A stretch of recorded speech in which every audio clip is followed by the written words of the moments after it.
Welcome back to Therapy Unlocked. So I don't know if you have ever seen us before, but I'm your final girl energy. I'm your final girl N, and this here is my qualified co-host. Yes, I'm Katrina Mondragon, licensed professional counselor, licensed mental health counselor, licensed practice in the states of Oklahoma and Massachusetts. So I am a professional, but not your professional.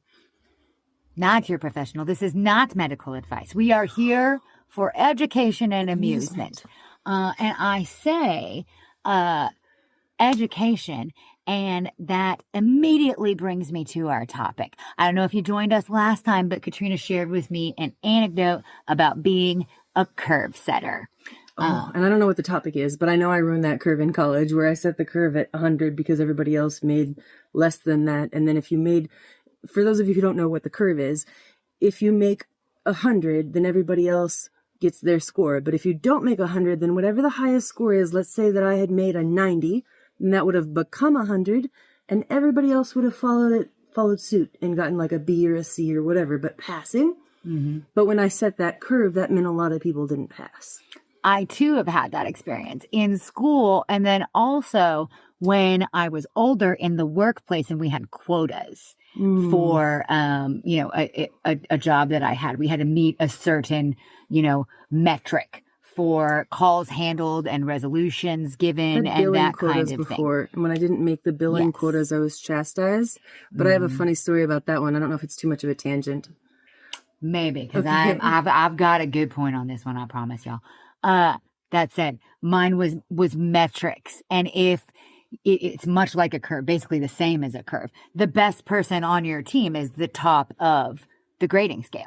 That's the full summation of a curve. Just the best person to take that test is the top of your scale, right? It's the same for metrics in like a call center kind of environment, right? Mm-hmm. So I was young and unaware and just trying to do my best. And I quickly found that I was being ostracized by my peers. And the same word came over on that one as what you just said, which is ruined the curve or ruined the metric for everyone. But the reason it was ruined was because the ability or the skill shown was higher than those around you. I like the air quotes there because it's not really ruined for everyone else. It's just an example of where like we did well. Right, exactly. And I'll take it even a step further and say that an exemplary leader or a good boss, a good teacher will generally take someone who is a curve setter or a curve breaker, really. Somebody who is high above their peers or high above the skill set of those around them and hold them as a data outlier. Okay? That's my personal opinion. But do you think that data outlier gets dangled out as a carrot to be like, or shamed as like, don't be too smart? Don't use too big of words. I think that both occur.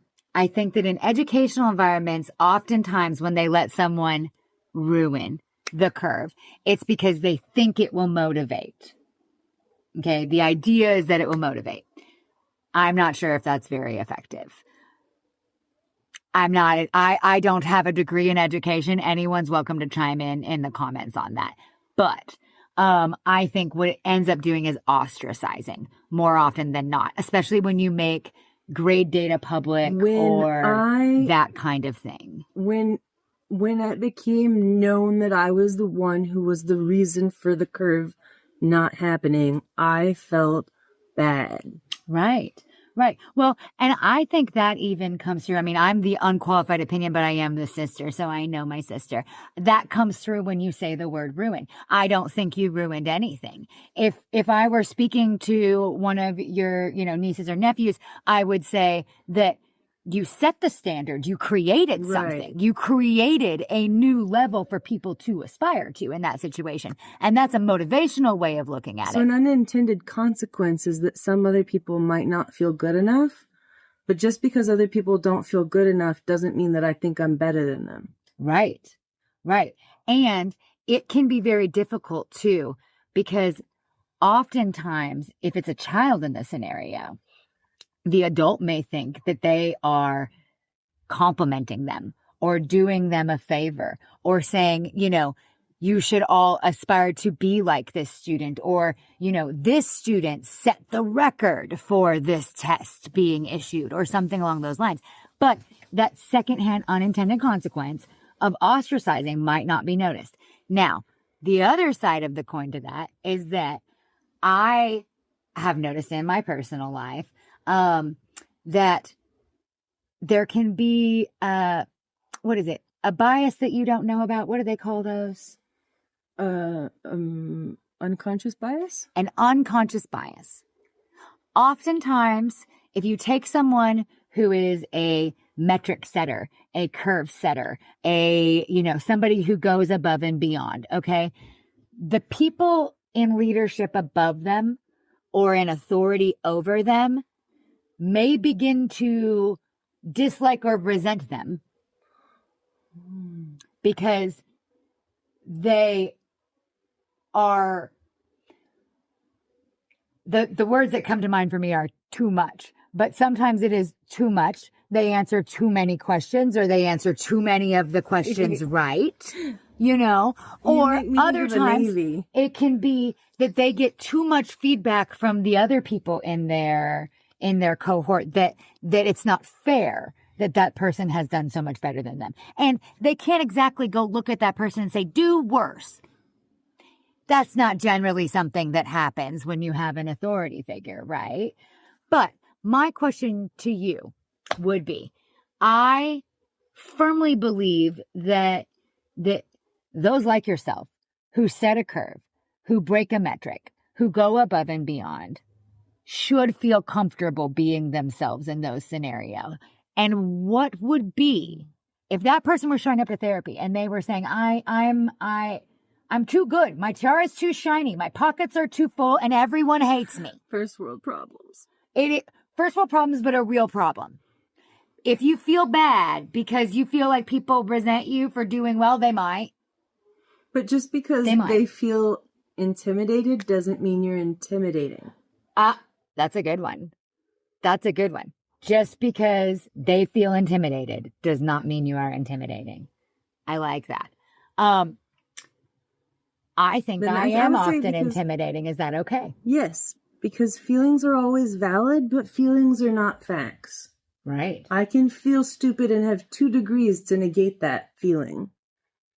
True. Oh, that's absolutely true. That kind of intrusive thinking and that negative thinking, that kind of thing. I think that happens to everyone, regardless of skill and ability. Good correction, because I think I'm stupid is different than I feel inadequate, which is more of a feeling. Mm-hmm. And I differentiate between feelings and thoughts. I think that's an important distinction.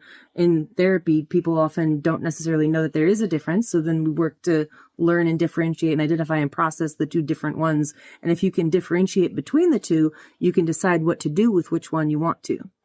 Interesting. Okay. I like that. I think that's really good. How does that tie to the feelings wheel? Oh, because if you're aware of what you're feeling, then you can decide what you want to do with that feeling. If you want to feel the feeling, then you might notice the sensations in your body, and the feelings wheel that has all the different feelings on it can give you a little bit of a guide. So if I'm happy, sad, mad, but I don't have the nuance for the frustration, annoyance, withdrawn, it gives you a little bit more vocabulary. So that's where the feelings wheel comes in. But let's say that I wanted to feel the feelings. So I notice that I'm feeling, maybe I'm feeling critical, and I notice that from the feelings wheel. And then I notice that in my body, and I might notice that from a tightness in my hands. I do this claw thing, and then a tightness in my jaw. And then I might be aware of that and then shake out my hand. If anyone's searching, you can look for a somatic feelings wheel to hear about things that can happen in your body when you're experiencing feelings.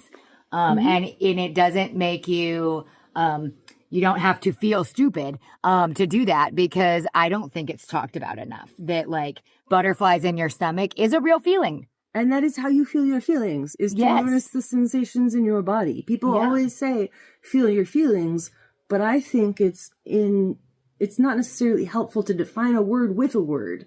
Right. Because how? That's redundant. Feel my feelings. Yes. How? Yes. Tell me how. Well, how is to notice the sensations that are going on in the body itself in the meat suit? I had to be given step-by-step instructions. I've talked on here ad nauseum probably about ACT now since I'm such a big fan, but I had to be given step-by-step instructions on how to not suppress my feelings the second I started feeling them. I'll share one of the techniques that I use when I'm working with dialectical behavioral techniques. There's this one called the body scan. Mm-hmm. And if you know what old school copy machine does, and it does the little light where it goes like, yeah, if you picture that light scanning your body from your head to your toes or your toes to your head, whatever your preference, and as the light scans your body, you notice the sensations that are going on in that part of your body. I like that. That makes sense. Okay. So that's an excellent way to interpret that. So here's where I would ask, where do you think one feels that, it's such a complicated feeling, almost like a humble brag. Like I said, my tiara is too shiny and my pockets are too full. It's a level of insecurity. Sure. Maybe there's some being ostracized, or maybe even there's some jealousy of your peers that seem more accepted just naturally or comfortably. Where does that present itself, do you think? The words you used were different than the emotion you described. Okay. It sounded like you were describing shame. Interesting. Yeah. What you were saying about not wanting, like, other people being more comfortable. Sure. Like, it sounds like the person you were describing might be ashamed to have whatever level of intelligence they may have. Well, shame is, I love a feelings wheel. You're a human feelings wheel. She's a Vulcan with an excellent vocabulary. That said, yeah, shame would be a good way to put it. I was thinking jealousy, but I think those things are almost akin sometimes. I don't know how you feel How do you about define that. jealousy? Wanting what someone else has. That's envy. Interesting. How do you define jealousy? The threat of a relationship being lost. Like, if I was jealous of your boyfriend because he's going to take my sister away, that would be jealousy. It's not jealousy with like toys or... Oh, sure. Yeah. If I'm afraid you're going to take my toy away. Okay. If a toy or if a person or thing or whatever it may be is threatened to be taken away, but it's jealousy. That's all the time we have for today on Therapy Unlocked. Please join us next time as we continue the conversation. Don't forget to like, subscribe, and join us as we continue the journey to unlock the mind, one conversation at a time. What I talk about today should be taken as medical, legal, or otherwise advice. This podcast is purely for education and amusement. That is it. That's the disclaimer.